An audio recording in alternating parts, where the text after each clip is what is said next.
Buenos días a todas y a todos. Es un placer estar esta mañana de pre-sesión congreso.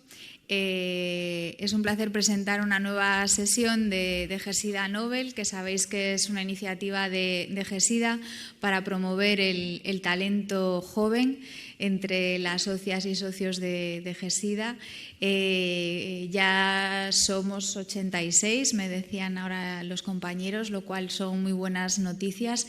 Y aunque la sala está un poco vacía, esperemos que se vaya llenando, porque la verdad es que tenemos un programa creo que muy interesante, que aborda diferentes temas que creo que son importantes para todas y además tenemos ponentes pues yo creo que nos van a gustar y nos van a aportar muchísima información para nuestro trabajo asistencial y de investigación diario.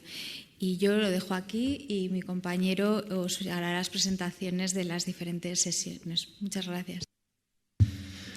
Pues bienvenidos, una mañana de domingo que la verdad es que os agradecemos que hayáis hecho el esfuerzo para estar aquí. El programa que hemos preparado, la verdad es que creemos que es muy interesante, lo hemos dividido en tres bloques. Yo os presentaré el primero, después vendrá la comida y después ya os presentarán los de la tarde.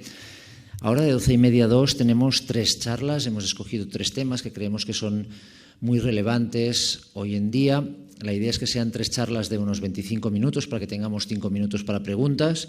Si no da tiempo porque los ponentes no se alargan un poquito, pues entonces después tenemos media hora de comida donde ahí podéis atacar a los ponentes y preguntar lo que queráis. Estamos aquí en familia y tenéis que aprovechar. Primero empezaremos y los voy a presentar los tres y después irán subiendo y así no tenemos que perder tiempo en medio. La primera charla es de Anna Rull, que es una investigadora Miquel Servet del Institut d'Investigació Sanitària Pere Virgili en Tarragona, que nos va a hablar de la utilidad clínica de las ciencias ómicas en las personas con VIH. Después tenemos a Luz Martín Carbonero del Hospital Universitario La Paz, que nos va a hablar sobre novedades en el manejo de la mujer embarazada con infección por VIH. ¿Por qué hemos escogido este tema? Pues porque, como probablemente sabéis, ahora se van a presentar las nuevas guías que desde el 2018 pues, no se habían actualizado y creemos que es un momento ideal pues, para presentar las novedades, los cambios, lo que se han estado discutiendo en las guías. Luz forma parte de estas guías y, por tanto, creíamos que era la mejor persona para hablar de ellas. Y por último, la última charla de este primer bloque nos va a dar Carlos Iniesta, miembro del CiberInfect y es el coordinador de investigación y relaciones institucionales de SEISIDA, que nos va a hablar sobre la optimización de las oportunidades perdidas en el diagnóstico del VIH o cómo llegar al 95% de los diagnósticos. Estas son las tres primeras charlas, esperemos que las disfrutéis.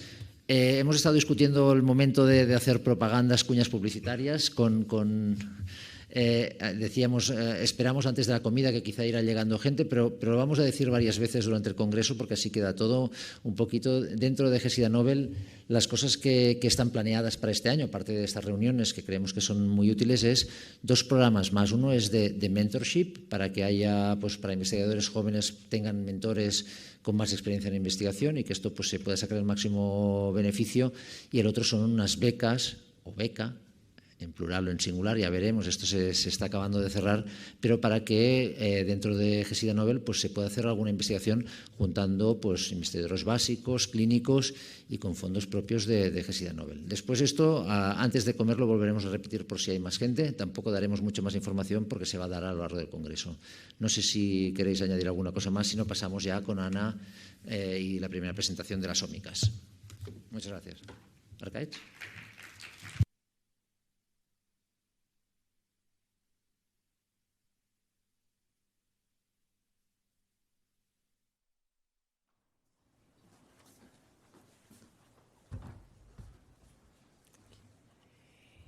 Bueno, pues buenos días a todos. Muchas gracias al comité por invitarme a dar esta pequeña presentación antes de la inauguración del Congreso.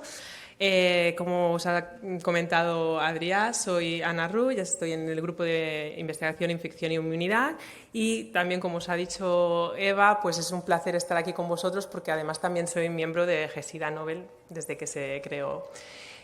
Hoy os voy a intentar hablar un poco de las ciencias ómicas y la utilidad para ver si realmente ¿no? Pues, nos pueden ser de utilidad en el día a día. Para ello hay que preguntarnos, ¿no?, ¿qué son las ciencias ómicas? ¿Realmente nos pueden servir para un diagnóstico clínico? Como sabéis y como podéis ver, pues también hay, ¿no?, revisiones, nos sirven para los ensayos clínicos. Pues para contestar todas esas preguntas, lo más básico creo que es preguntarnos qué nos aportan las ciencias ómicas de nuevo, cómo nos lo pueden aportar y cuándo las podremos llegar a aplicar en la clínica. Las ómicas, ¿qué son las ómicas? Pues lo más básico que tenemos que pensar, las ómicas, el término ómicas proviene de la palabra latín omnis, que es todo. Es la ventaja que nos ofrecen las ciencias ómicas, que es la detección de muchas moléculas de propiedades similares, bioquímicas similares, y lo que nos están dando es un patrón de reconocimiento de un fenotipo concreto. Entonces, nosotros tenemos, por ejemplo, un fenotipo que nos interesa.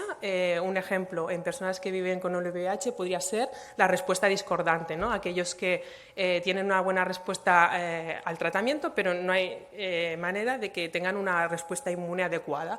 Pues nos preguntamos, ¿cómo puede ser que estas personas, ¿no?, tengan esta desregulación? Pues nos tenemos que ir a preguntar y, dependiendo de la complejidad que queramos, pues tenemos distintas categorías. Estas 4 categorías que os he puesto hoy aquí son las 4 categorías que estaban desde el inicio de las ómicas un poco establecidas y son las que tenemos como mayor conocimiento y que han ido avanzando. Os he de decir que seguramente os suenan otras ómicas porque vamos teniendo subcategorías. E incluso algunas de estas subcategorías tienen propio peso por ellas mismas, y como ya veremos. Y lo de la complejidad que os decía, ¿por qué? Pues si la pregunta empezamos aquí, en la genómica, estamos hablando que la información depende de 4 pares de bases. Si nos vamos acercando hacia la proteómica, aquí estamos poniendo complejidad porque ya estamos hablando de unos cuantos aminoácidos y la combinación, interacciones, entonces tenemos la dinámica de las proteínas. Pero si ya nos vamos a lo más cerca del fenotipo, estamos introduciendo no solo los cambios que tenemos a nivel interno, sino también todos los estímulos. Bien. Esta sería la información a grandes rasgos que nos podrían dar las ómicas. ¿Cómo las podemos obtener, los datos que nos ofrecen las ómicas? Lo primero, lo más importante, la muestra. La muestra es muy sencillo. Es muy sencillo, ¿por qué? Porque con poca muestra tenemos mucha información y hay muchas matrices que se pueden usar para las ómicas, desde la sangre, el suero, el plasma, pero también desde el tejido o de las células. La única diferencia es que depende de la muestra que nosotros queramos, pues tendremos que hacer un tratamiento previo o no de la muestra. Lo complicado viene a partir de aquí. ¿Por qué? Porque necesitamos instrumentos muy especiales, muy específicos. Estamos hablando de tecnología de alto rendimiento. Por tanto, no todos los centros tenemos estos aparatajes y no todos tenemos la posibilidad de acceso. Hay muchas plataformas tecnológicas que nos ofrecen estos servicios y entonces, o centros colaboradores pues que nos pueden ayudar. Y, muy importante, necesitamos personal que sepa cómo el uso no solo de los aparatos, sino también cómo interpretar los datos que obtenemos, porque una cosa es recoger los datos y otra cosa es depurar los datos para que de aquí salgan resultados. Unos resultados que nos darán mucha información y que, combinado con otros muchos datos de los que podemos tener recogidos, generaremos gran cantidad de información que necesitará otra vez de capacidad tecnológica y personal con perfil bioinformático que nos ayude, ¿no?, a sacar pues, conclusiones, visualización de datos. Por tanto, es un proceso un poco más complicado, pero no imposible, ya os digo. Todo esto que nos está llevando hacia la medicina un poco personalizada, que es lo que las ventajas que nos están ofreciendo las ómicas. Hemos visto cómo qué información nos puede dar, las ventajas, posibles complicaciones, pero lo importante, ¿cuándo las podremos aplicar a la clínica? Pues bien, pensar que de toda esta información que estamos generando, ¿qué nos está aportando? Nos está aportando la identificación de biomarcadores. Esta identificación de biomarcadores, ¿qué nos dará? Pues nos dará la posibilidad de poder aplicar las ciencias ómicas a nuestra rutina clínica. Las ventajas que nos ofrecen las ciencias ómicas es, como os decía, con poca cantidad de muestra tenemos mucha información y tenemos una información muy sensible. Esta identificación de biomarcadores, ¿qué hacemos? Lo tenemos que validar. Una vez validado, podemos usar técnicas convencionales para aplicarlo a diagnósticos más asequibles y más de rutina, y identificar patrones que también nos pueden servir para el diagnóstico clínico. Por ejemplo, 2 ejemplos de éxito que seguro que os vendrán a la cabeza y que veréis.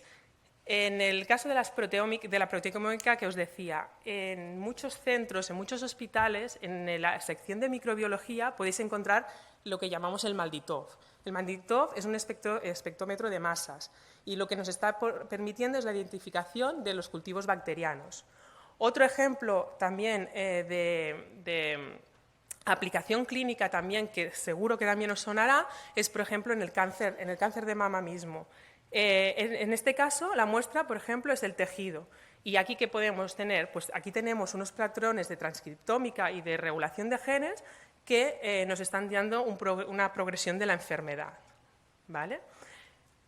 Vale, hemos visto el qué nos aporta, cómo lo podemos obtener y cuándo lo podríamos aplicar al diagnóstico clínico. Entonces, si todo esto lo pasamos a un ejemplo más claro de personas que viven con el VIH, os he recogido aquí una revisión que justo hace poco hicimos, en el que podéis ver en estos 4 grandes bloques que os comentaba, que son las ómicas desde el principio, la búsqueda de biomarcadores, la búsqueda de respuestas a la respuesta discordante, en este caso. Si empezamos por la genómica, aquí podéis ver un resumen de todos aquellos estudios que encontramos que se han hecho mediante técnicas de genómica y en los que se ha visto alguna relación pues con la respuesta discordante. En este caso, que las técnicas que se usan, como podéis ver, son análisis de secuencia de DNA, el DNA-seq, y lo que nos permiten es encontrar polimorfismos específicos que, por ejemplo, están asociados a expansión de las células, a migración, a apoptosis, como podéis ver todos estos de aquí, que están, como os decía, asociados a la respuesta T de las células. La genómica lo que nos está dando es una información de aquello que puede ser, que es posible.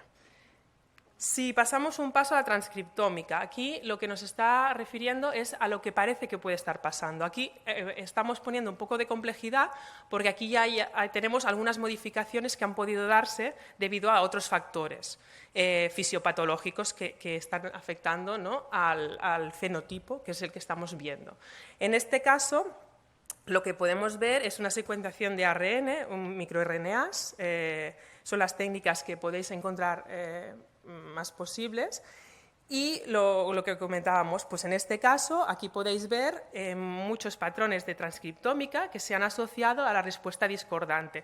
Son procesos relacionados con apoptosis, con senescencia, glicólisis, también tenéis algunos, y todos estos pues están asociados a lo que sería la respuesta discordante. Si nos pasamos a proteómica, estamos aquí añadiendo complejidad, como os comentaba. ¿Por qué? Porque aquí ya tenemos la funcionalidad y la interacción de las proteínas. Aquí tenemos más información de la que nos estamos encontrando con la genómica y la transcriptómica. En este caso, como veis, en el momento que hicimos la revisión solo había 2 estudios, porque hay que tener en cuenta una cosa. No quiere decir que no hayan estudios de proteínas. Lo que no hay son estudios de proteómica. Un panel múltiple de proteínas no es proteómica. Entonces, Normalmente lo que os encontraréis para proteómica es estudios de espectrometría de masas, pero también os podéis encontrar proteínas, chips, microarrays de proteínas o chips de proteínas de fase inversa, pero lo más común, como os digo, serían las espectrometrías de masas. ¿Por qué? Porque son las que nos dan mayor sensibilidad y precisión. Si lo veis, en este caso, pues en estos dos estudios tenemos un montón de información, nos está dando mucha información la proteómica, porque nos está dando un set de proteínas que están asociadas a esta respuesta discordante. Por tanto, la información que tenemos es mucha y, por tanto, estamos añadiendo mucha complejidad. Y el bloque que ya sería lo más parecido a lo que tenemos en el fenotipo que estamos viendo, que en este caso, ¿no?, de ejemplo que estábamos comentando, es la respuesta discordante. Pues tenemos todos los estudios de metabolómica. En este caso, en la metabolómica, ¿qué nos podemos encontrar? Nos podemos encontrar estudios de espectrometría de masas, que se usa espectrometría de líquida o de gases acoplada a un espectrómetro de masas. ¿Esto qué nos permite? Pues nos permite cuantificar las moléculas de pequeño peso molecular. Dependiendo de lo que estemos buscando, usaremos una combinación u otra. Nos basamos en las propiedades de las moléculas. También os podéis encontrar resonancia magnética nuclear. La resonancia magnética nuclear también nos estaría dando esta información. ¿Qué pasa con la resonancia? La resonancia quizá es más robusta, pero lo que estáis perdiendo es un poco de sensibilidad respecto a la espectrometría de masas. Como veis, en este caso, como os decía, es información del fenotipo y nos está diciendo lo que está pasando y lo que ha pasado en ese momento. ¿Por qué? Porque es como si tuviéramos una foto instantánea de lo que tenemos en ese momento. Estamos recogiendo los estímulos internos, pero también todos los externos. Estamos viendo todo lo que hay que nos está alterando alrededor. Las interacciones del fármaco, el estilo de vida, toda esta información está recogida en la metabolómica. Por eso también nos está dando mucha más complejidad a la hora de interpretar resultados. Dentro, como os decía, los 4 pilares básicos que os he comentado, ¿no? Genómica, transcriptómica, proteómica, metabolómica.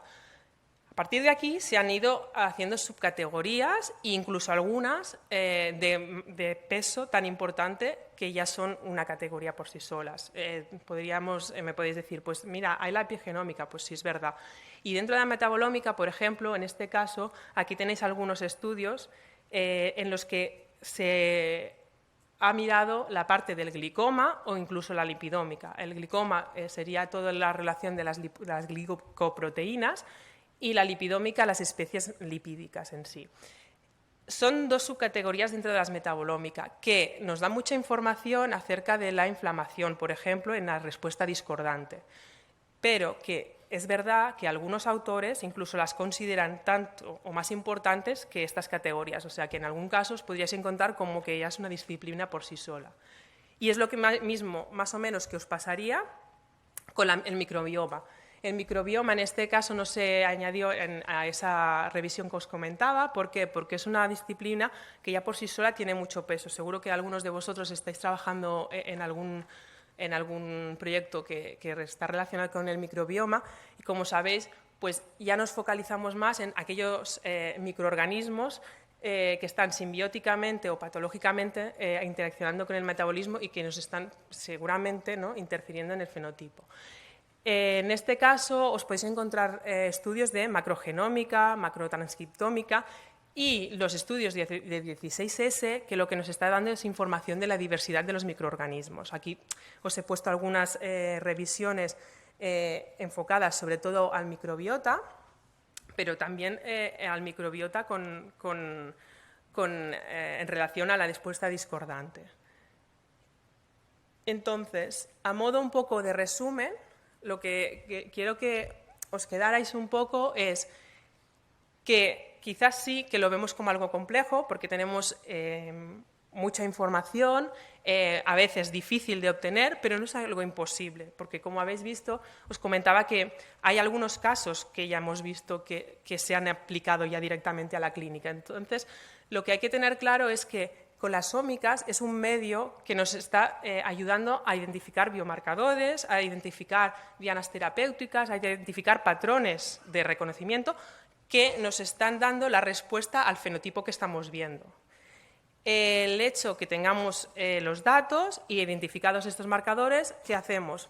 Pues estos marcadores tenemos que buscar la manera de poderlos acoplar a una práctica fácil, a un método convencional que sea de rutina. También es cierto que, es como os contaba con el maldito, pues cada vez es más probable pues encontrar este tipo de instrumentos pues, en laboratorios más de rutina y que se están estandarizando mejor.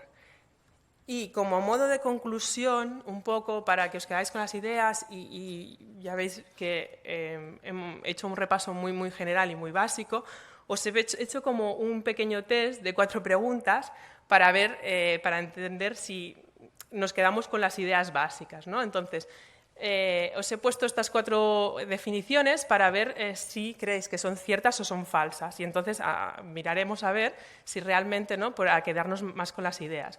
La primera os comentaba que si las ómicas permiten identificar biomarcadores de forma muy precisa sin que se requiera validación para diagnóstico. ¿Qué creéis? ¿Falso o verdadero? Los que creáis que es verdadero, levantar la mano. ¿Nadie? ¿Falso? Venga, luego lo miramos. La proteómica ofrece una mejor comprensión que la genómica. ¿Verdadero? Más o menos. ¿Falso? La metabolómica está directamente relacionada con el genotipo. ¿Verdadero? ¿Falso? Creo que aquí habéis acertado mucho.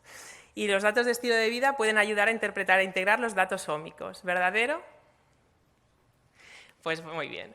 Las ómicas nos permiten identificar biomarcadores, como os he dicho, pero realmente es verdad que si lo queremos para diagnóstico clínico no debemos olvidar que necesitamos una validación, porque sin esta validación pues, es complicado que podamos decir sí, usa este biomarcador para el diagnóstico de tal fenotipo. Necesitamos tenerlo muy claro. La proteómica sí que nos ofrece una mejor comprensión porque ¿qué nos da? Nos da información mucho más compleja de la que nos está dando la genómica de transcriptómica. Aquí estamos ya recogiendo información de la dinámica de las proteínas, ya estamos viendo más a ver lo que ha podido pasar. La metabolómica no está relacionada directamente con el genotipo, sino que está más relacionada con el fenotipo. En la metabolómica lo que estamos recogiendo es lo que os decía, es una foto de lo que está en ese momento. Es una instantánea de lo que tenemos en el momento que estamos viendo el fenotipo.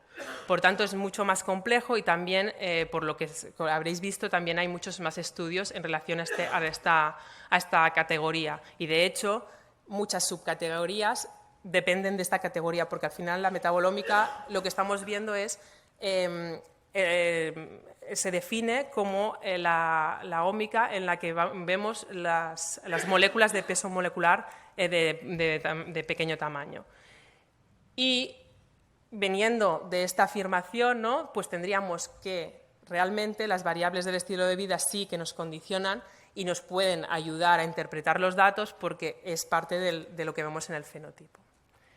Y bueno, pues muchas gracias a todos y espero que os haya interesado.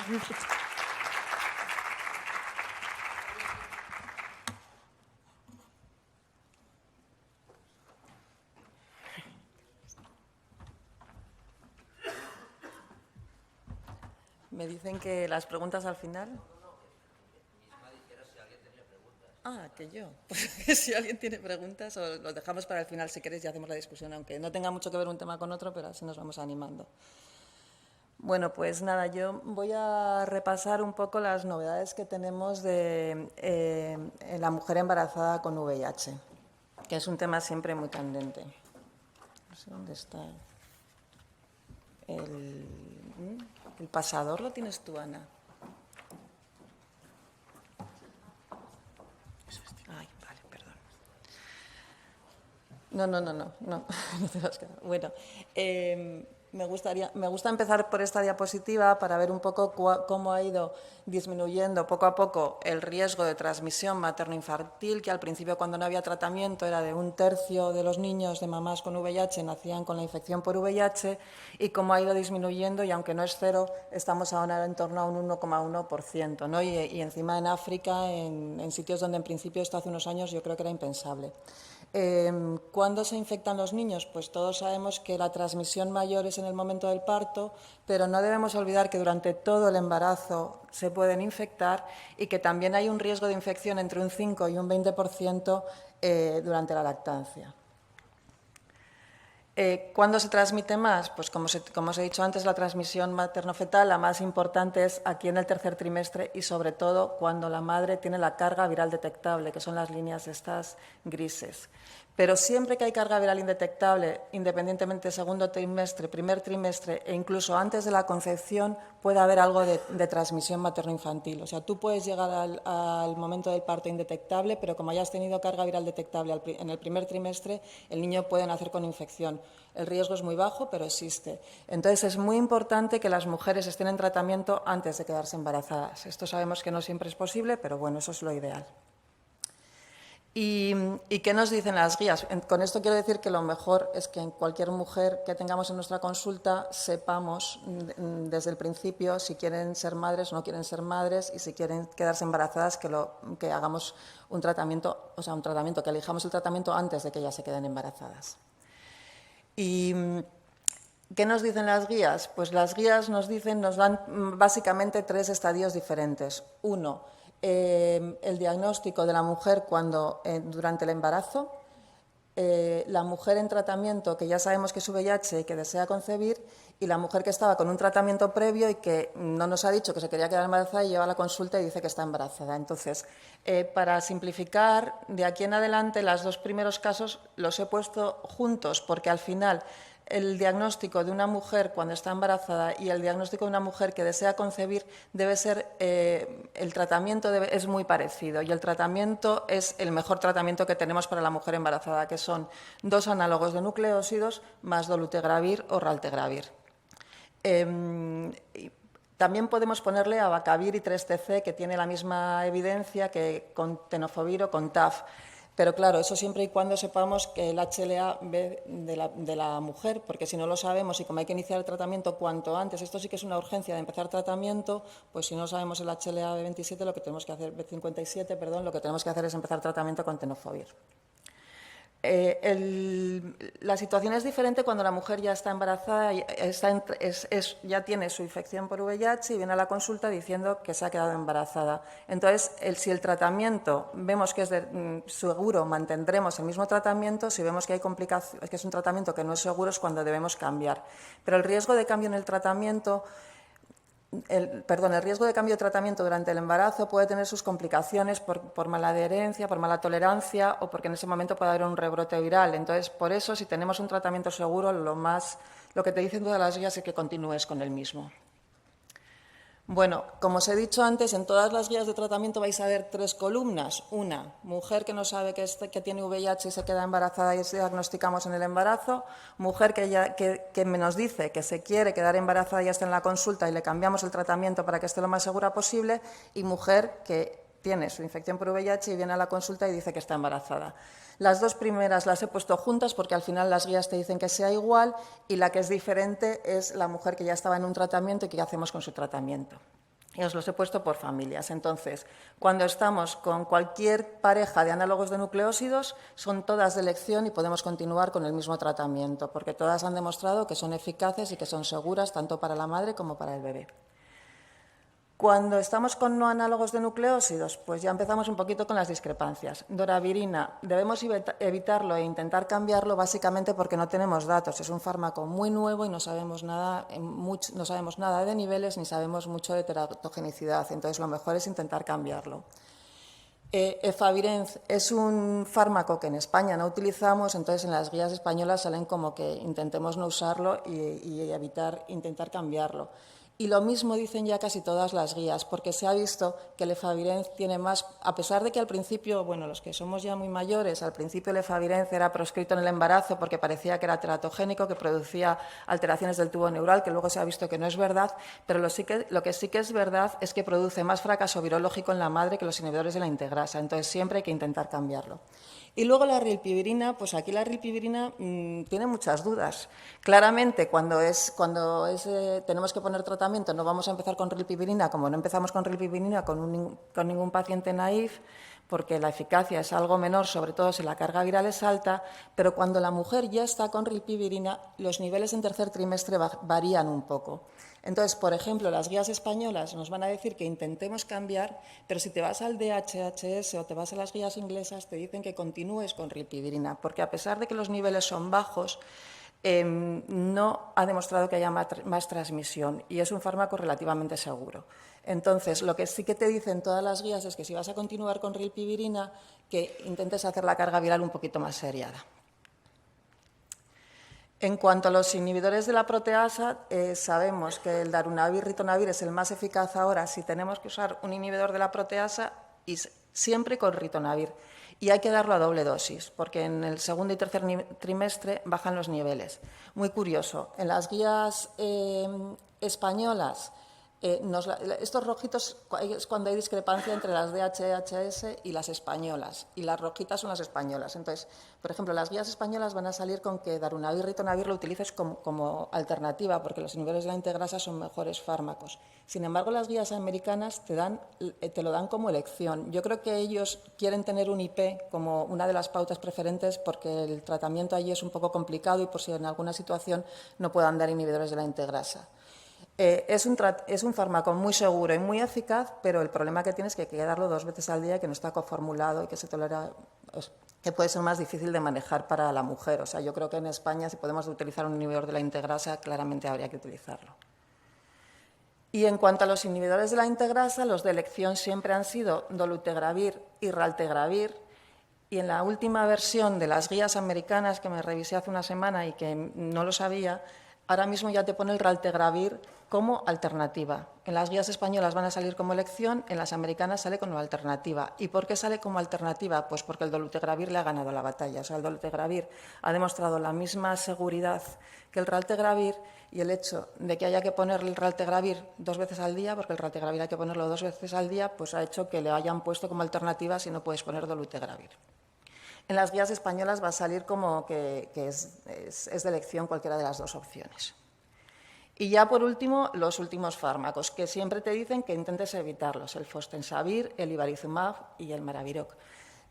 ¿Por qué? Pues porque son fármacos de los que no tenemos datos. No hay datos ni siquiera de niveles y no hay datos tampoco de teratogenicidad. Pero claro, si tú a una mujer la tienes con alguno de estos fármacos es porque no te quedan más narices, es porque es un rescate. Entonces, claramente tienes que priorizar que la carga viral esté indetectable. Entonces, si está con esto, yo creo que pocas veces le vas a poder quitar el tratamiento si la mujer quiere seguir con su embarazo.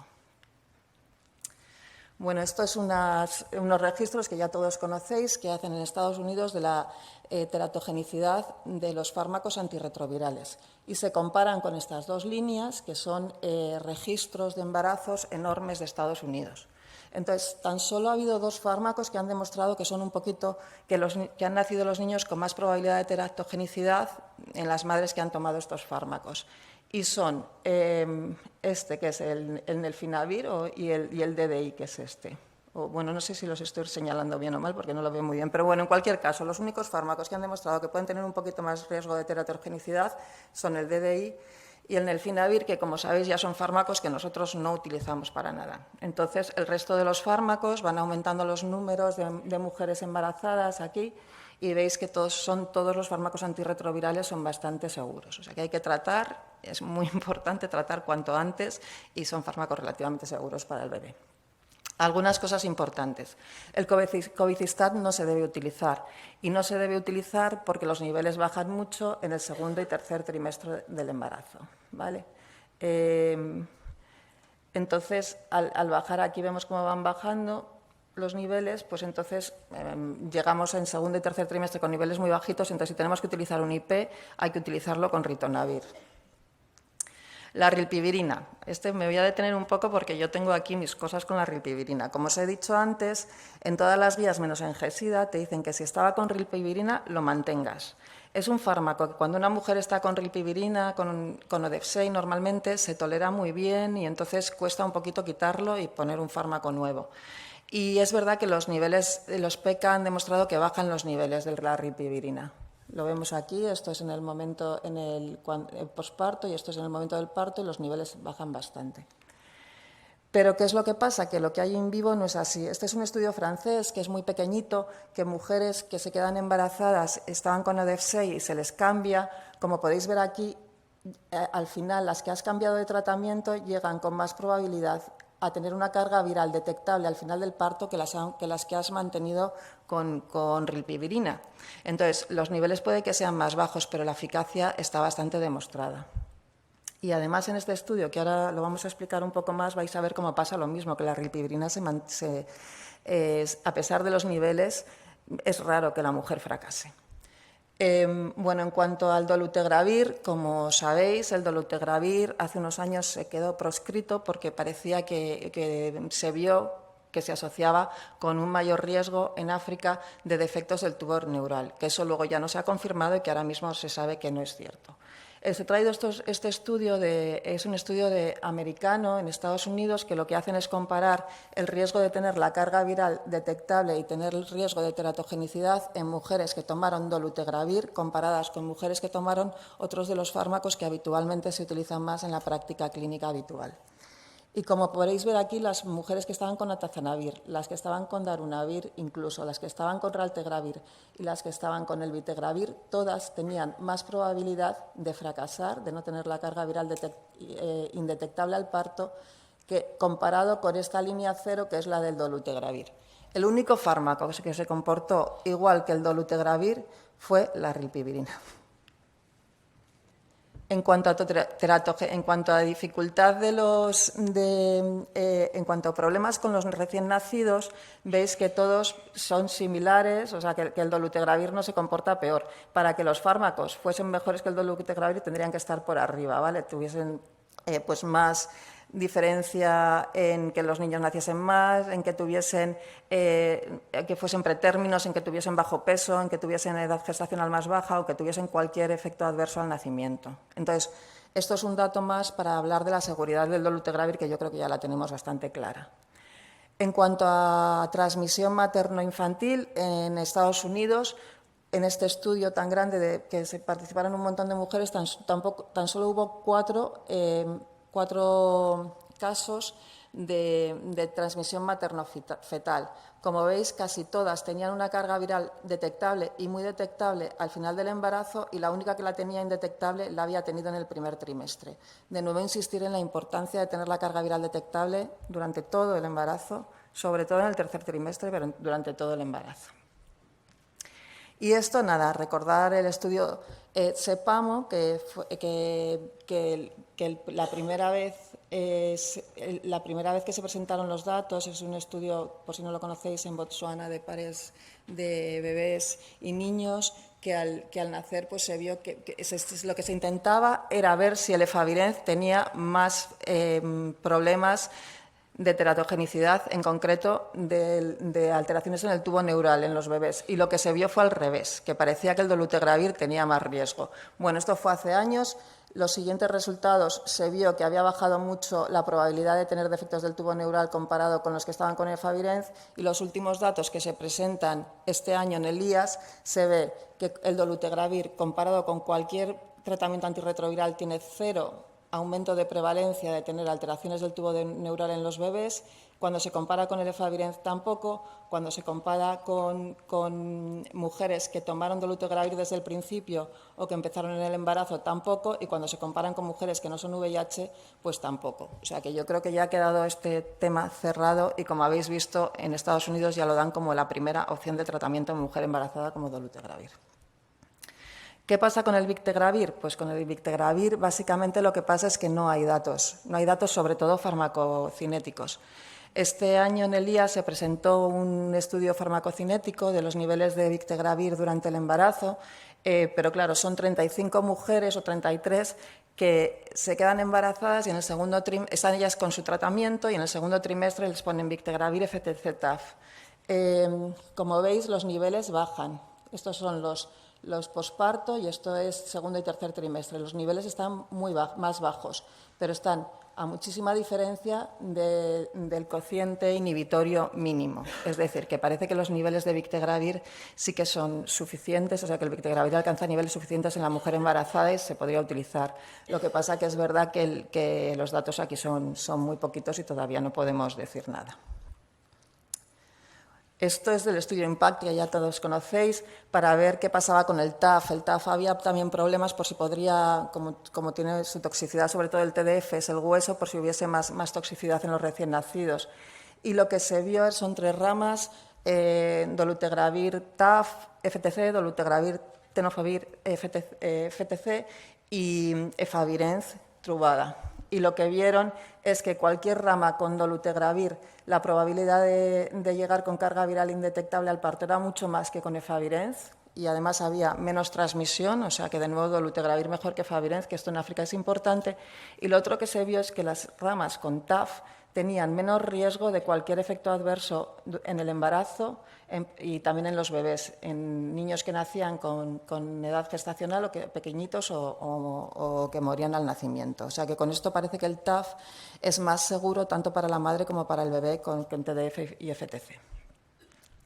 Estos son los resultados, los mismos resultados a los 5 años, en los que de nuevo se ve que no hay más riesgo de transmisión cuando comparamos TAF con TDF, pero sí hay más riesgo de transmisión cuando lo comparamos con efavirenz aquí. O sea, habría más riesgo de transmisión materno-infantil cuando se compara efavirenz con TAF y DOLU o con TDF y DOLU. Pero quería traer sobre todo esto para ver la segunda parte importante que se está ahora planteando en el momento del embarazo, que es que si DOLU-TAF puede producir más aumento de peso y eso puede conllevar algún problema para las mujeres. Y efectivamente en este estudio hecho en África, bueno, este es un estudio que se hace en África, en India y en Brasil. Entonces sí que se ve que las mujeres que recibieron DOLU, entricitabina, TAF, tienen más aumento de peso durante el embarazo y sobre todo tienen más riesgo de obesidad en el momento del parto que las que reciben TDF con DOLU o con efavirenz. Entonces, se me ha ido para atrás, pero bueno.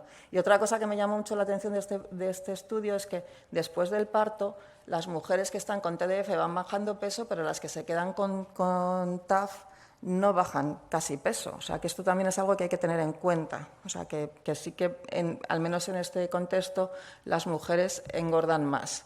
Y esto es, hace unos años se presentó en el CROI una estimación de qué podría pasar con las mujeres del estudio Advance o de las mujeres africanas, porque un 15%, un 10-20% acababan, como todos sabéis, con TAF, FTC, dolutegravir, aumentaban mucho más de peso. Entonces llegaban a los 2 años hasta ser un 20% de mujeres obesas.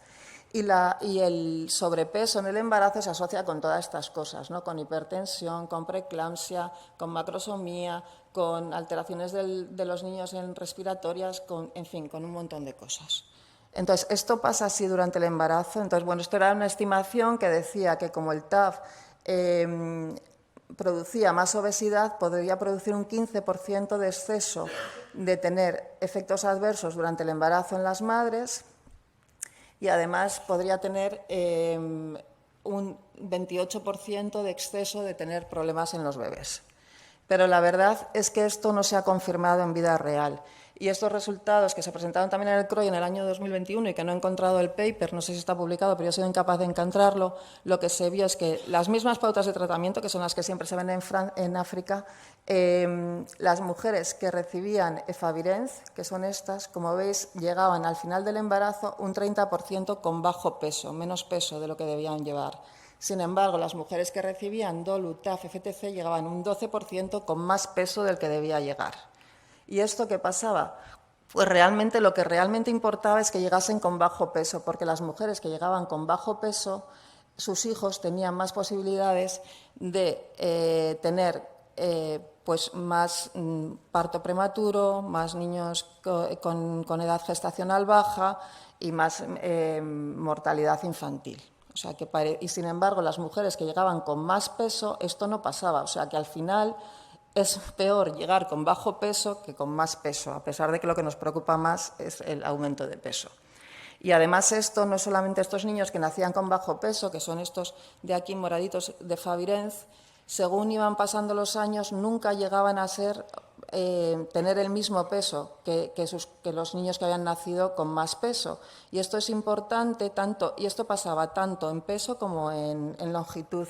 Y esto es importante porque supone retrasos en el crecimiento y retrasos a nivel del deterioro cognitivo. O sea que al final lo más preocupante es que las mamás a lo mejor llegan con bajo peso, no tanto que lleguen con tanto peso, al menos en África. Este es otro estudio también en Estados Unidos en el que también se ve que las mujeres que estaban con TAF e inhibidores de la integrasa llegaban con más peso del que debían llegar y esto se podía asociar con un poquito de eclampsia. Bueno, ya de embarazo. Ahora voy a hablar 3 cositas más en primer lugar, en el momento del parto, qué es lo que hay que hacer. Yo creo que lo tenemos todos bastante claro, a pesar de que seguimos viendo cesáreas en nuestros hospitales que no se tenían que haber hecho. Entonces, cuando la carga viral es menos de 50 en las 4 semanas anteriores del parto vaginal y no hace falta nada más. Cuando es más de 1000 es muy importante, ahí sí que hay que plantear cesárea electiva en la semana 37 antes de que se rompan las membranas y poner acetate intraparto para evitar al máximo la transmisión. Y en cargas virales entre 50 y 1000, ahí la cosa ya depende un poco del arte de cada uno. Depende de la adherencia que ha tenido la mujer, depende de si es más cercano a 50 que a 1000, depende de si tiene rota la membrana, en fin, ahí ya tendrás que plantearlo paciente por paciente. ¿Y qué pasa con la lactancia? Pues la lactancia es el nuevo hit de los últimos congresos. En el EACS hubo 2 mesas exclusivas de lactancia. ¿Por qué? Pues porque hasta ahora creo que nosotros no nos habíamos planteado que a lo mejor las mujeres querían dar de mamar. O sea, nos parecía desde el punto de vista médico que ¿para qué vas a dar de mamar si tienes un riesgo, aunque sea mínimo? Pero es que las mujeres no piensan igual. Y hay muchas mujeres, ya hay encuestas en Holanda, bueno, porque en África está clarísimo. En África está clarísimo que hay que dar de mamar porque si no tienes muchos más riesgos de que el niño tenga infección, de que la leche del agua esté mal, de que no haya fórmulas, de que no tengan dinero para fórmulas. Pero es que en Europa ya hay encuestas que dicen que hay mujeres que prefieren dar de mamar a sus bebés. Entonces, ¿qué dicen las guías? Pues las guías, en general, cada vez, por ejemplo, de HHS, que hace unos meses que me lo revisé, decía que intentásemos que no dasen de mamar, ahora ya te dicen que hables con la mujer y que le digas lo que hay y la decisión sea conjunta. Lo mismo, la OMS, por supuesto, dice que lactancia exclusiva, porque estamos hablando de un ambiente diferente que es el de África. EACS y las guías suizas son de las más avanzadas que desde el principio dijeron que decisión conjunta. EACS dice que intentes que no, pero si es que sí, que lo hagas con cuidado. Y GESIDA, en el borrador último, pero sé que ha habido mucha polémica y que está habiendo polémica para ver cómo va a salir las guías actuales, decía que no se debe dar de mamar. ¿Y por qué no se debe dar de mamar? ¿O por qué creemos que hay un riesgo? Hay un riesgo porque aunque la carga viral está indetectable durante la lactancia, se pasan células mononucleares y entonces esas células mononucleares pueden estar infectadas por el VIH y entonces el riesgo nunca va a ser 0. Y de hecho, en 2 estudios importantes africanos, en que todas las mujeres estaban indetectables, hubo 2 infecciones de 560 niños y en el estudio PROMIS también hubo 2 casos de transmisión con carga viral indetectable. El estudio PROMIS es un estudio también africano de tratamiento en embarazo. Hay que decir que estas 2 mujeres no habían estado indetectables durante todo el embarazo. En el momento del parto y de la lactancia sí, pero durante el embarazo habían tenido algún pico de carga viral. Este es otro estudio africano que, sin embargo, tan solo hubo 2 niños infectados por la madre en el momento de la lactancia y fue cuando la madre tenía la carga viral detectable. El riesgo es muy bajito, está por debajo del 1%, pero no es 0. Entonces, yo creo que esto es lo que hay que transmitir a las madres y ellas sabrán intentar explicarlas y bueno, la decisión debe ser conjunta. Y lo que está claro es que si se decide que la madre quiere darle de mamar, hay cosas importantes, ¿no? que la madre tiene que estar en tratamiento antirretroviral indetectable siempre.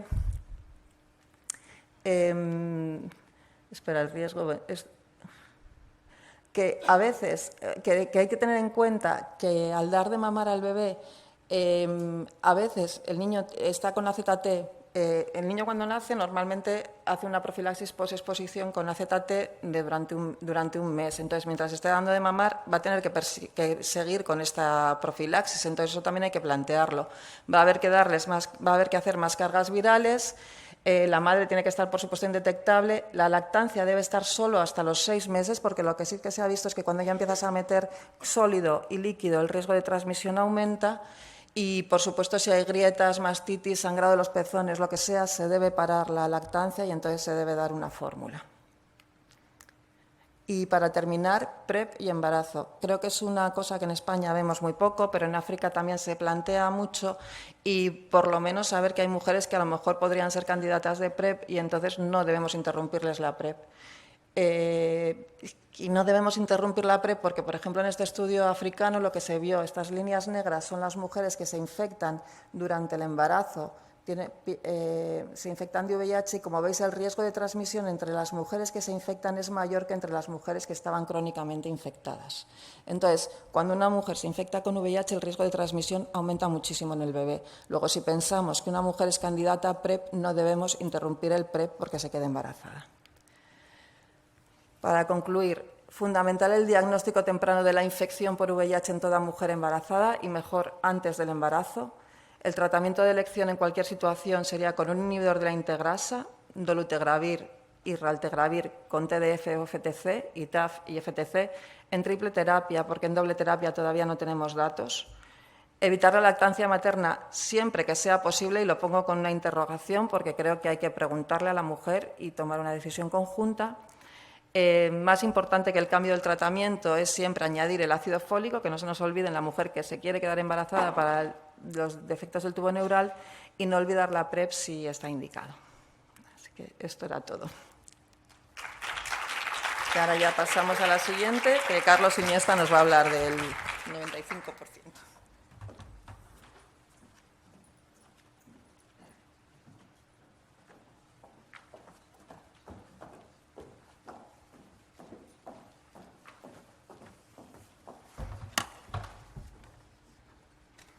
Gracias. Bueno, hola a todos y a todas. Gracias por estar aquí esta mañana de domingo y gracias a GESIDA por invitarme a participar en esta jornada Nobel. Hacía mucho que no podía venir al Congreso y me hace ilusión volver y haciéndolo participando pues, en este encuentro. El encargo que tenía era hablaros de la optimización de las oportunidades perdidas en el diagnóstico del VIH o cómo llegar al 95% de los diagnósticos, así que vamos a por ello. Estos son mis conflictos de interés. Y bueno, este es el índice de mi charla, en la que hablaré en primer lugar de la importancia del diagnóstico, hablaré de la situación actual de la fracción no diagnosticada en nuestro entorno, del marco estratégico que debe guiar el diagnóstico del VIH. Voy a dar unos datos de cómo es la situación en cuanto a las oportunidades perdidas al diagnóstico del VIH en España y compartiré algunas acciones para disminuir las oportunidades perdidas y acabaré con algunas conclusiones. Bueno, como todos sabemos, los Objetivos Estratégicos de UNOSIDA para el control de la infección para 2030 establecen, en primer lugar, que el 95% de las personas con VIH deben estar diagnosticadas. Esto es importante, pues lógicamente, porque nos ayuda a vincular a las personas en la cascada de cuidados y controlar la infección, pero el diagnóstico o la falta de diagnóstico no solo es relevante a nivel de salud pública, sino también pues, a nivel individual, porque un retraso en el diagnóstico conlleva un gran aumento de la morbidez y mortalidad, y también a nivel económico, porque la complejidad de estos pacientes es mayor y, por lo tanto, los costes también lo son e impactan nuestros sistemas de salud. Este marco parte del punto de partida de un resultado positivo del test de VIH, ¿no? Cuando tenemos un resultado positivo podemos diagnosticar y vincular a la persona a la cascada de cuidados. Pero el test de VIH es relevante más allá de la obtención del resultado positivo. Si obtenemos un resultado negativo e hemos identificado que la persona está a riesgo de infección por VIH, tenemos entonces la oportunidad de vincularla a una estrategia, a un programa de prevención como puede ser la PrEP. Y además este tampoco es el primer paso, porque la oferta y la realización de la prueba viene después de haber identificado las poblaciones clave, haber accedido a ellas y haber podido discutir y ofrecer la prueba. Por lo tanto, el test de VIH es estratégico y es un eslabón central, pero es parte de un proceso que empieza mucho antes y termina mucho después. Quería plantear esta idea como marco y ahora vamos a ver cuál es la situación actual en la fracción no diagnosticada en España. En la estimación anterior, como todos sabéis, que se corresponde con el año 2016, la foto no nos acaba muy favorecidos, porque solamente el 86,2% en este modelo que hace esta estimación de las personas con VIH estaría diagnosticada en ese momento. Entonces, la fracción no diagnóstica era bastante alta, de un 14%. Sin embargo, la primera buena noticia que voy a compartir hoy es que la última estimación, que se publicó hace unos meses y que se corresponde con el año 2021, ya el 92,5% de las personas con VIH estarían diagnosticadas. Es decir, en este tiempo hemos conseguido disminuir la fracción no diagnóstica a la mitad.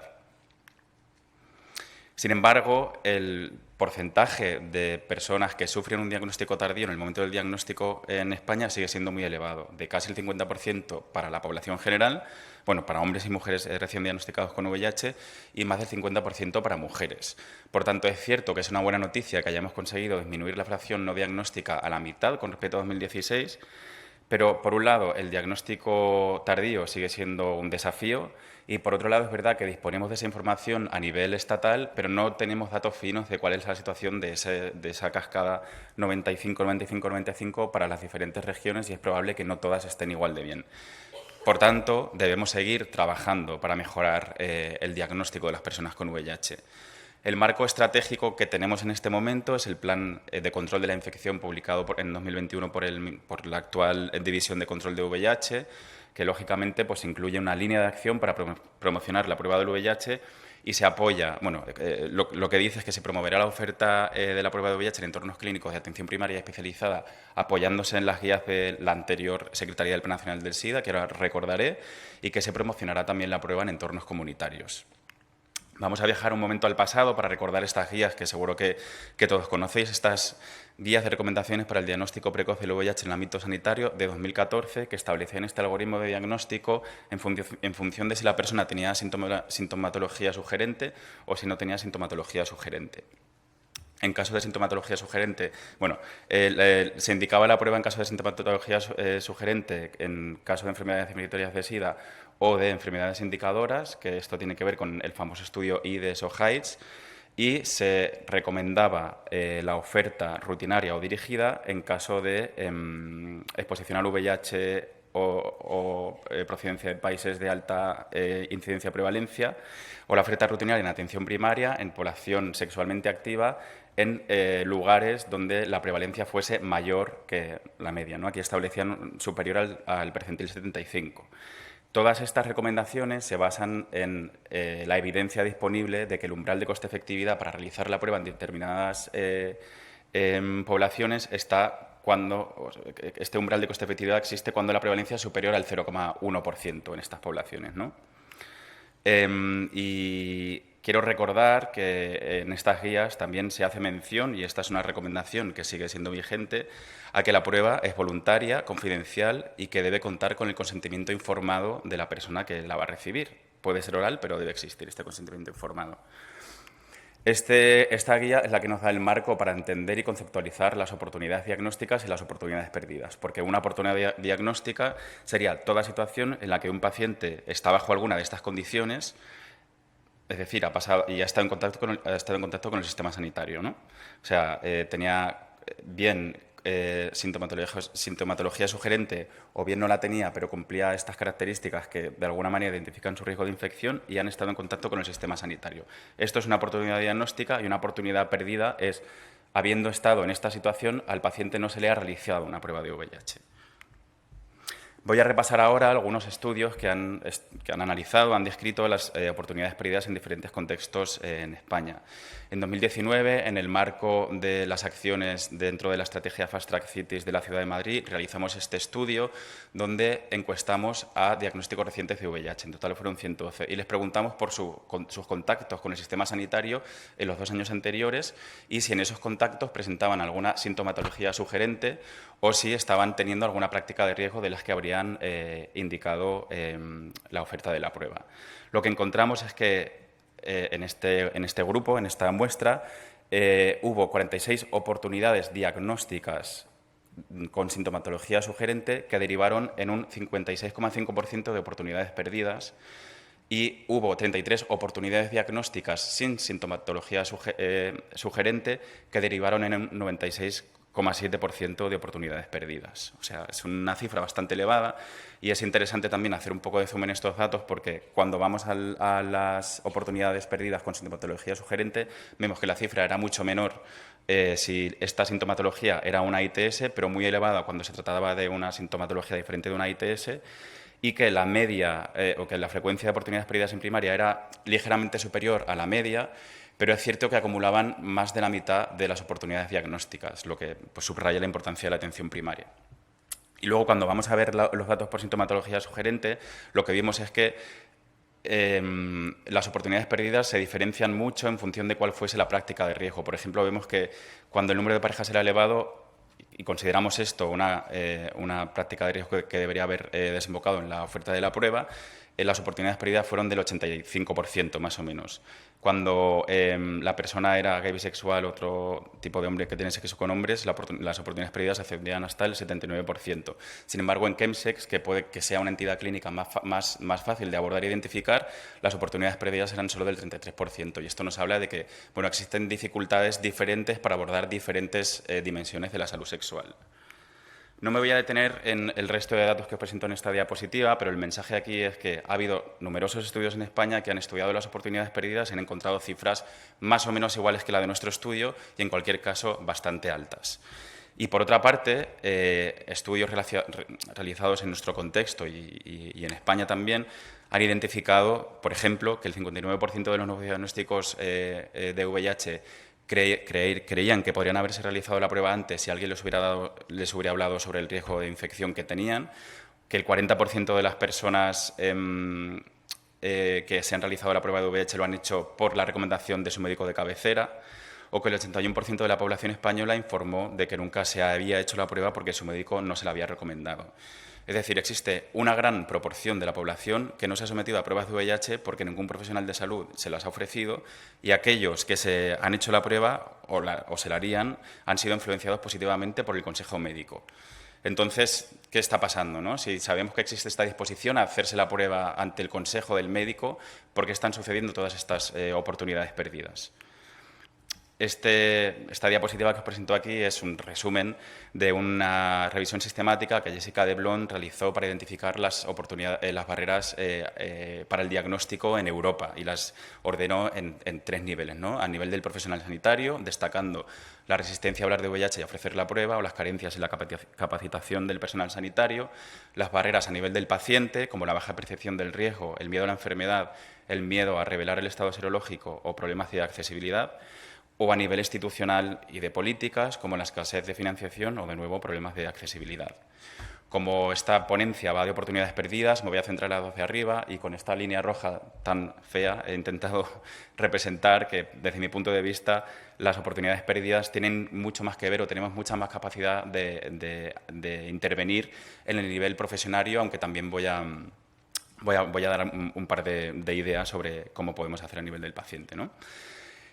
Y esto, lógicamente, se relaciona mucho con el estigma. Si recordáis y como sabéis, un elemento central de la estrategia de control de la infección de SIDA es acabar con el estigma. Y el estigma tiene mucho que ver también, como es lógico, con todas las barras de esa 95-95-95, pero especialmente con la del diagnóstico y por ello con las oportunidades perdidas. Y voy a hacer un par de comentarios sobre cuáles son esas barreras relacionadas con el estigma, primero a nivel del profesional sanitario, que se expresa mediante 2 mecanismos. Esto es trabajo de María José Fuster, que, como sabéis, es experta en estigma. Uno de los mecanismos es la ansiedad que provoca una inhibición o evitación de la oferta de la prueba. Algunos médicos se sienten inhibidos al hablar sobre el VIH con sus pacientes, o incluso lo evitan y prefieren derivar a otros servicios en caso de tener que abordar este tema. Y también esta inhibición o evitación ocurre en pacientes que informan o que comparten sentirse avergonzados o incómodos al hablar con su médico sobre su vida sexual, entre otros temas personales o sensibles, ¿no? Y también el otro mecanismo relacionado de alguna manera con el estigma, que es una barrera importante para la oferta de la prueba, es la asunción errónea del riesgo de infección de estereotipos, ya que algunas personas, algunos profesionales sanitarios, todavía tienen dificultades para ofrecer la prueba a los perfiles que no se ajustan a sus ideas sobre, sobre las poblaciones que están en riesgo de infección por VIH. En cuanto a las barreras relacionadas con el estigma, que juegan un rol en la parte del paciente, por un lado está la baja percepción del riesgo, esto ha sido ampliamente estudiado y no me quiero detener, pero aquí tenéis algunos datos. Por supuesto, el miedo a la enfermedad o el miedo a revelar el estado serológico. Y, por ejemplo, en España, en las encuestas realizadas en la población general, personas con VIH, el estigma anticipado emerge como una razón importante para no realizarse la prueba, y un dato, por ejemplo, es que al 43% de las personas que se diagnostican de VIH les preocupa el rechazo de sus seres queridos. Entonces tenemos claro que, a pesar de que estamos bastante mejor de lo que estábamos, sigue habiendo bastantes oportunidades perdidas, entonces nos debemos preguntar qué podemos hacer para mejorarlas. Para mí ha sido también una gran noticia encontrar esta revisión que se ha publicado en preprint y que saldrá ahora en el próximo número de la revista Enfermedades Infecciosas y Microbiología Clínica, donde un grupo de expertos españoles han revisado la literatura y han seleccionado medidas que pueden ser útiles y que tienen evidencia demostrada para mejorar el diagnóstico, el tratamiento y la consecución de la indetectabilidad. Y al final seleccionaron 8 para el diagnóstico, 3 para el tratamiento y 8 para la supresión viral. Voy a hacer un zoom en las que tienen que ver con el diagnóstico y, en concreto, las que, desde mi punto de vista, tienen que ver con las oportunidades perdidas. Estos expertos encontraron que, por ejemplo, la introducción de alertas, o seleccionaron esta medida entre toda su revisión, la introducción de alertas y avisos electrónicos para cuando se presenten condiciones indicadoras tendría la capacidad de mejorar el diagnóstico de VIH en un 236%.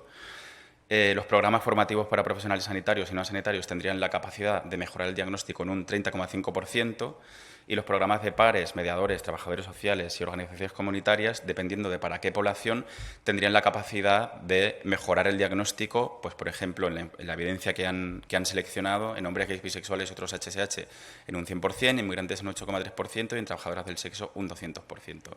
Y es lógico pensar que estas medidas que tienen que ver con las oportunidades perdidas tienen esta gran capacidad de impacto, porque al fin y al cabo se trata de intervenir en pacientes que tenemos ya dentro de nuestro sistema sanitario de alguna manera.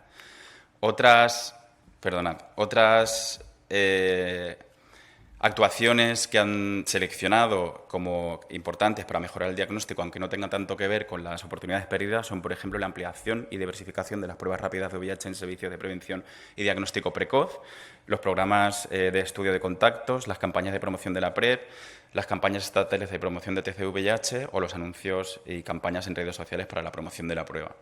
Yo voy a hacer zoom en estas 3 que os he señalado porque son las que tienen que ver más directamente con el tema de la charla, que son las oportunidades perdidas, y seguramente que ya los conocéis, pero bueno, yo creo que viene bien recordar cómo se ha llevado a la práctica esto, ¿no?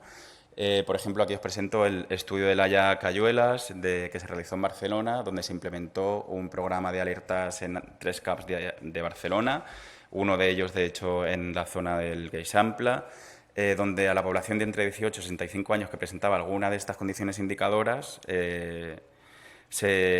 al personal sanitario le salía una alerta para recordarle que tenía que hacer la prueba, ¿no? Y este estudio lo que encontró es que en el periodo pre-alerta la tasa de realización de la prueba en estos casos con condición indicadora era del 13%, durante el periodo en el que la alerta estuvo disponible aumentó hasta el 36% y volvió a disminuir al 18% una vez que se terminó el periodo en el que la alerta salía, ¿no? Y además es interesante porque, a pesar de que casi se triplica la tasa de oferta de la prueba, un 20% de las pruebas que no se realizaron, que se ofertaron o que se pidieron para el paciente, no se llegaron a realizar. Es decir, que esta intervención triplicó la oferta de la prueba y fue útil, pero no fue suficiente. Tampoco es una cifra súper alta de tasa de realización de la prueba, y muchas de ellas ni siquiera se llegaron a realizar. Aún así, la utilidad pues, es alta, ¿no? Otro ejemplo, y que es una de las intervenciones seleccionadas por el grupo de expertos del artículo que estamos estudiando ahora, analizando, son los programas formativos para profesionales sanitarios. Y aquí pues, está el estudio del FOCO, del grupo del Ramón y Cajal, este subestudio de otros estudios más grandes del DRIVE y el OPTEST, donde se realizó una formación a 452 profesionales de atención primaria de 2 horas, donde se abordaban diferentes aspectos relacionados con la atención primaria, y se vio que la tasa de realización de la prueba aumentó significativamente de un 3,68% a un 4,34%. No es una gran diferencia, pero es significativa, y luego además este estudio midió también la mejora de las capacidades y del conocimiento alrededor del VIH, que también resultó significativo. Y de nuevo, bueno, pues tenemos aquí una medida que es útil, pero que por sí sola no es suficiente. Y por último, pues, en este artículo, en esta revisión, se incluyen varias referencias sobre intervenciones a nivel comunitario en diferentes poblaciones. Por ejemplo, esta revisión sistemática entre gays bisexuales y otros hombres que tienen sexo con hombres, donde se encontró que las tasas de pruebas de VIH fueron más altas en grupos de intervención dirigidos por pares. O esta otra, en este ensayo clínico, la HPTN 043, con una intervención compleja con 3 ramas, donde se observó que los programas de testing y counseling comunitarios aumentaron en poblaciones de diferentes países de África y de Asia la realización de la tasa en un 25%, aumentaron la tasa de realización de la prueba en un 25%. O otro estudio que se llevó a cabo en África subsahariana, donde un programa mejorado de outreach para proporcionar servicios relacionados con VIH en mujeres trabajadoras sexuales en 3 países de África Oriental y Central, tenía la capacidad no solo de aumentar la tasa de realización de la prueba, sino también la positividad de estas. Entonces tenemos aquí una serie de intervenciones que por sí solas parecen eficientes, pero no parecen alcanzar el objetivo que queremos. Y la siguiente buena noticia, y para mí la mejor noticia que voy a compartir en esta ponencia, es que este grupo de expertos hizo un modelo donde incluyó todas estas intervenciones y las otras relacionadas con el tratamiento y la indetectabilidad, hizo una estimación de cuál sería la situación del 95-95-95 en 2030. Y según este modelo, gracias a la combinación de todas estas intervenciones, en el 2030 habríamos alcanzado el 100%, siendo conscientes de que esto es un modelo y que probablemente no es imposible de alcanzar, pero habríamos alcanzado el 100% de personas con VIH diagnosticadas. También quería hacer una reflexión sobre el hecho de que creo que los programas de PrEP han jugado un papel fundamental para haber reducido esa fracción no diagnosticada en la mitad en estos últimos años, porque al final incluyen muchas de las características que se han incluido, ¿no?, en esta tabla, como que son importantes para diagnosticar. Quería también hacer una reflexión, porque sé que esto es un tema que se debate y que no hay una postura clara, o bueno, que hay diferentes opiniones sobre el cribado universal de VIH. Es cierto, bueno, el marco de nuevo nos lo da la estrategia de 2014 del Ministerio, que decía que la oferta rutinaria debía hacerse pues, en cualquier situación en la que una persona sexualmente activa se sacase sangre en centros de atención primaria donde la prevalencia poblacional fuese más elevada, ¿no? Lo que pasa que es verdad que quizá esta recomendación nunca llegó a aterrizarse en la práctica lo suficiente. Se hizo este estudio, el BIHAP, unos años más tarde, donde se seleccionaron una serie de centros de atención primaria que sí que cumplían con estas características a priori, y lo que se encontró fue que lo que se hizo fue ofertar la prueba a todas las personas sexualmente activas que se sacaron sangre en esos centros de salud, sin explorar nada más de sus prácticas de riesgo, y lo que se encontró fue que una prevalencia superior a la esperada, una prevalencia superior a la del 0,1%, que es el umbral, recordemos, de coste-efectividad para realizar la prueba de VIH. Con lo cual, en ese contexto, parecía que esta oferta rutinaria en esos lugares seleccionados tenía sentido. Pero es verdad que en 2016, que fue cuando se realizó el estudio, la fracción no diagnóstica era del 14%. En 2021 es de la mitad, de un 7%. Por lo tanto, la prevalencia de personas no diagnosticadas ha bajado muchísimo.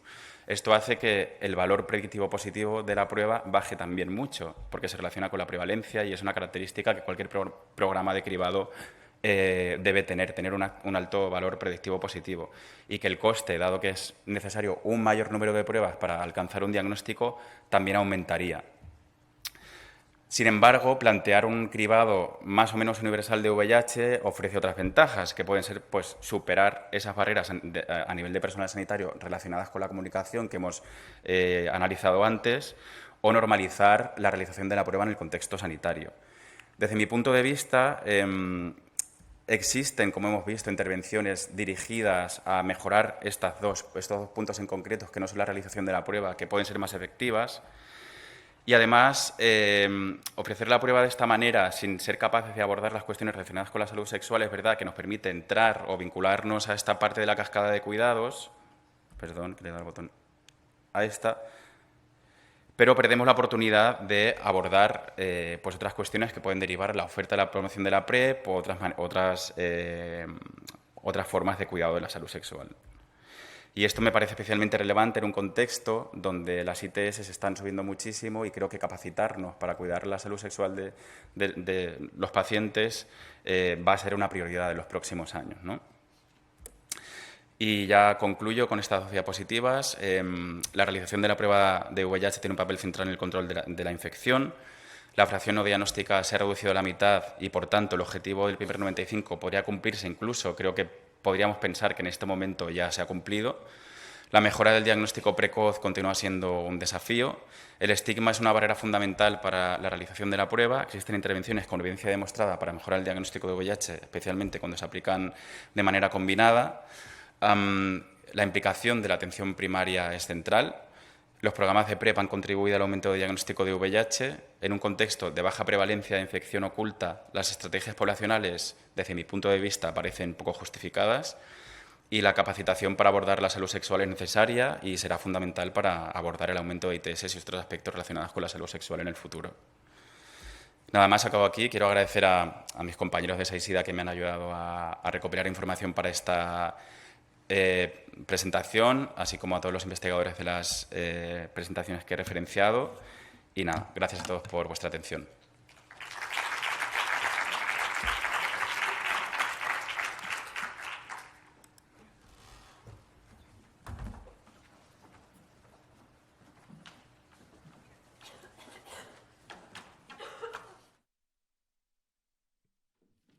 Yo subo y me bajo rápido. Si tenéis preguntas, no seáis tímidos.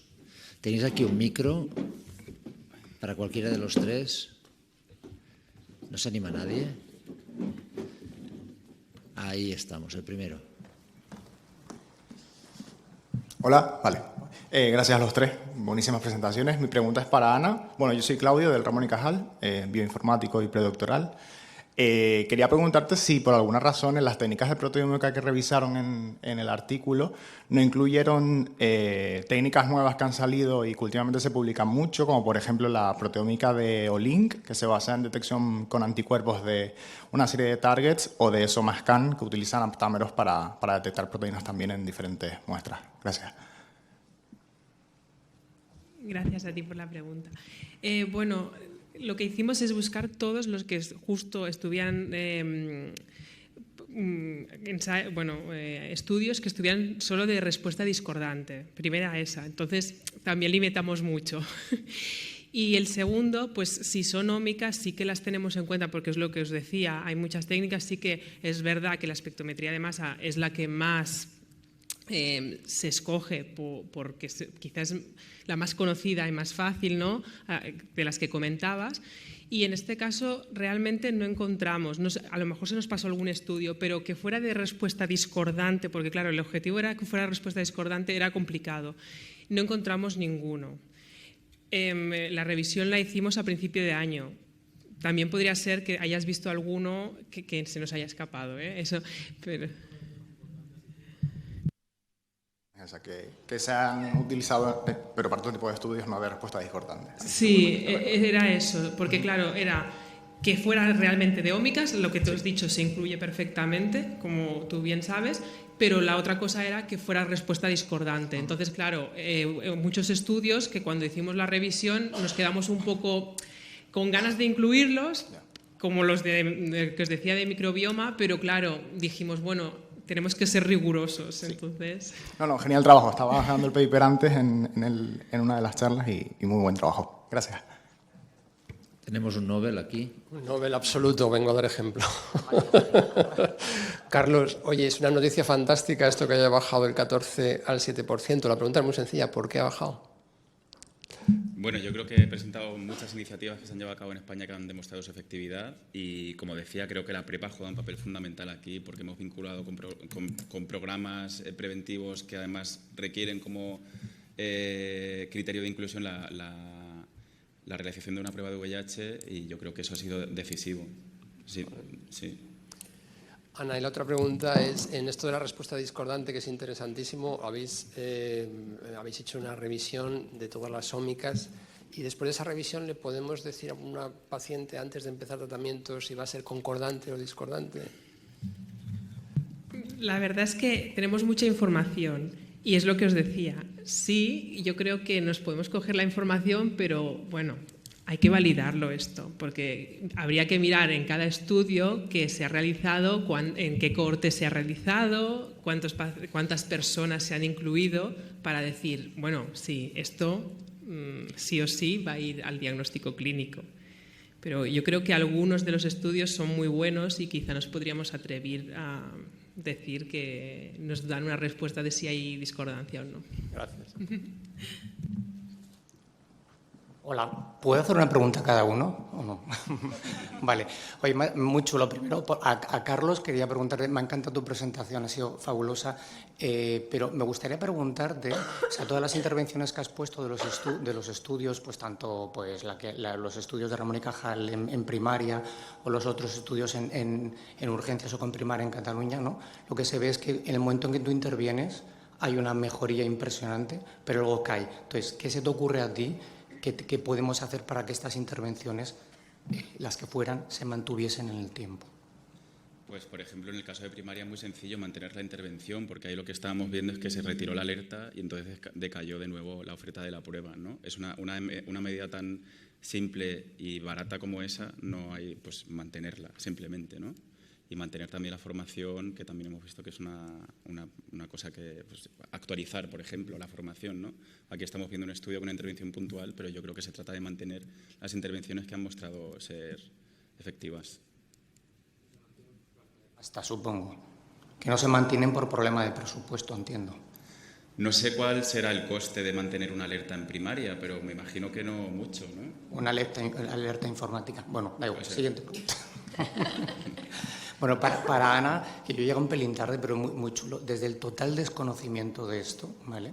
Yo te quería preguntar, en todos estos estudios de las ómicas, ¿cómo se puede controlar por la variabilidad individual de cada persona? Porque, claro, vosotros en estas cosas ómicas, tú te pones genómica, metabolómica, transcriptómica, totómica, lo que sea, pero claro, tú estás viendo cosas que aparecen ahí con un análisis masivo de datos, pero luego tenemos que del genotipo al fenotipo está influido por miles de cosas y lo que me pasa a mí no le pasa a ti. En esos estudios, ¿cómo controlas por la variabilidad? Es lo que os comentaba, que es complicado porque a medida que avanzamos hacia el fenotipo hay más complejidad y hay muchos factores que nos intervienen. Entonces, es lo que también os decía de la importancia del manejo de los datos. Aquí tiene que haber una plataforma que dé un soporte. Normalmente, si buscas unas características, tienes los grupos controlados, estás disminuyendo esta intervención. Entonces, por ejemplo, en nuestro caso, en algunos estudios que hemos realizado, intentamos que si estamos buscando respuesta discordante, ya procuramos hacer dos grupos muy extremos para no tener el overlapping. Y entonces ves una característica un poco general, pero sí que es cierto que hay que controlar también, por ejemplo, la importancia de hacer un análisis con todas las muestras juntas, porque la técnica también te está añadiendo también complejidad y valores de discrepancia. O sea que es muy importante el tema de los datos. Jefe, la última. Y la última, más que una pregunta, a lo mejor es una reflexión, a ver qué opinas, Luz. O sea, yo con el tema de lo de la lactancia materna, me parece, no sé lo que saldrá en las guías de GESIDA, pero es tremendamente importante. Hablo desde la experiencia de la hija de una paciente mía que decidió en una región de donde vivimos todos, ¿vale?, hacer eso. Y acabó pues, en trabajos sociales y demás, y con un poco de, bueno, pues presionada por los distintos, digamos, profesionales sanitarios que están. Entonces, en las guías, que claro, las guías de GESIDA no sé lo que saldrá al final, y ahí hay gente de infecciosas, de pediatría, pero yo no sé si tenemos gente de ginecología, que en el fondo esta decisión es una decisión compartida entre, por supuesto, la persona, que es la que tiene la última decisión, y los profesionales que la acompañan. Y estar ahí todos en conjunto es tremendamente importante. Entonces, yo no sé, los ginecólogos, que es un estamento un poco especial, si están metidos ahí y cómo se está trabajando esto. Sí, a ver, en las guías hay pediatras, hay ginecólogos, o sea, casi todas las sociedades están metidas, o sea que están todos. No sé lo que va a salir al final, porque en el primer borrador, y lo pone que no, pero yo sé que después ha habido mucho revuelo, más después de lo que salió en el EACS, por intentar matizarlo un poco. Mi opinión es que yo creo que si tú a la mujer se lo explicas bien, casi siempre te va a decir que prefiere dar una fórmula, ¿vale? Pero hay mujeres que a lo mejor prefieren amamantar a sus hijos, que tienen muchos beneficios, además, o sea, que tienen muchos beneficios. Lo que claramente es que a esas mujeres hay que acompañarlas. Y si lo van a hacer, muy bien, pero vamos a hacerlo bien. En caso de que la mujer diga que sí, ¿con qué frecuencia monitorizas la carga viral al niño? Las guías suizas te dicen que mensualmente.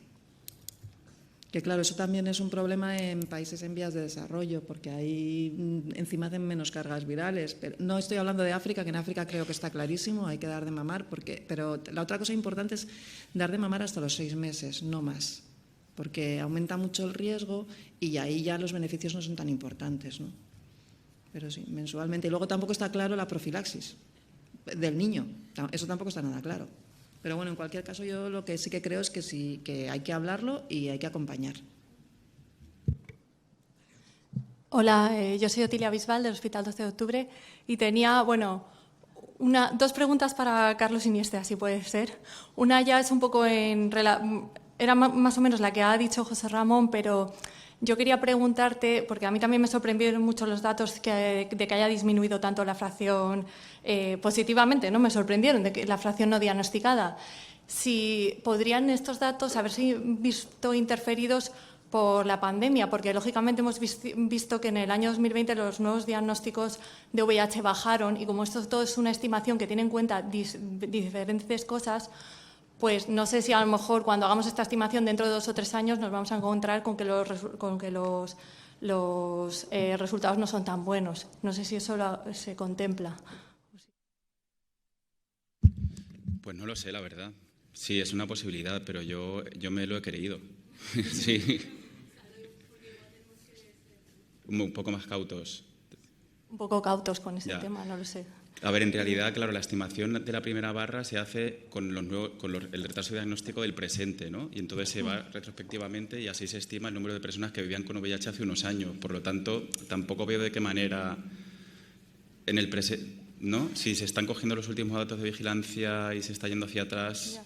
Sí, porque bueno, se supone que los pacientes que no se diagnosticaron en 2020, luego sí que se ha visto que ha vuelto a aumentar los nuevos diagnósticos, ¿no? Que se habrían diagnosticado después. Entonces, claro, estarían incluidos en la estimación, están incluidos probablemente. En la estimación, sí, sí. Sí. Y luego, el otro tema es que es verdad que tú has comentado, bueno, a mí siempre me ha llamado la atención el tema de las guías estas del 2014, que aunque se hizo el estudio BIHAP para implantarlas, creo que nunca se llegaron a implementar como tal, por lo menos nosotros en la Comunidad de Madrid, no sé si en otras comunidades, no he visto que en primaria eso se hubiera incluido en la cartera de servicios y no ha habido formación a ese respecto. Y ahora hablas de que me ha parecido muy interesante tu reflexión, ¿no? De que como la prevalencia probablemente ha bajado, a lo mejor no es necesario una oferta rutinaria y se pueden plantear otras estrategias. Pero lo que me pregunto, o sea, no sé qué piensas de que hemos visto que parece que la prevalencia ha bajado de VIH, pero el retraso diagnóstico sigue ahí, ¿no? En los mismos porcentajes. Entonces, no sé si al bajar la prevalencia y solo fijarnos en los grupos, digamos, de riesgo, el retraso diagnóstico, aunque consigamos que baje mucho la prevalencia de VIH y la fracción no diagnosticada, vamos a seguir teniendo un 50% de retraso diagnóstico porque no vamos a llegar a esa población que vemos que son pues quizá pues pacientes de mayor edad, que no, hombres que tienen sexo con mujeres, ¿no? Que es donde está el diagnóstico tardío, incluyendo también a los inmigrantes. Entonces, no sé qué opinas de... Vamos, es más una reflexión, sí, la verdad. Ya, yo también me lo pregunto, pero desde mi punto de vista no se justifica una intervención poblacional para intentar alcanzar a esas personas. Creo que lo que hay que hacer son medidas y estrategias que permitan llegar a esos grupos en concreto y, digamos, acumular prevalencia para hacer la prueba en esos grupos donde creemos que va a ser más alta, ¿no?